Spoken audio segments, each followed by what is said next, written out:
Aktor Rizky Nazar kembali muncul ke publik setelah menjalani rehabilitasi untuk melepas ketergantungan terhadap narkoba. Di hadapan awak media, Rizky Nazar merasa senang bisa kembali beraktivitas di dunia entertain. Apalagi ia langsung kerja bersama kekasihnya, Syifa Haju. Senang sih senang.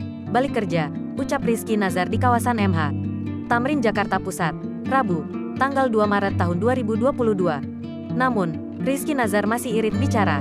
Ia belum mau banyak cerita soal proses rawat jalan yang dijalaninya. Ya, nanti aja hehe, ujarnya. Nantilah itu, timpal Syifa. Sekadar informasi. Usai tersandung kasus narkoba, Rizky Nazar dikabarkan langsung mengajukan proses asesmen rehabilitasi. Aseamen tersebut diterima penyidik Polres Metro Jakarta Selatan, sehingga Rizky Nazar menjalani rehabilitasi di bawah perintah Badan Narkotika Nasional Kota, BNNK, Jakarta Selatan. Ia resmi menjalani rehabilitasi sejak tanggal 17 Desember tahun 2021. Keputusan rehab sang aktor dinyatakan oleh Kasat Narkoba Polres Metro Jakarta Selatan Kompol Ahmad Akbar. Rizky Nazar alias RN ditangkap Satres Narkoba Polres Metro Jakarta Selatan pada Senin, tanggal 13 Desember tahun 2021. Polisi mengamankan barang bukti berupa 0,3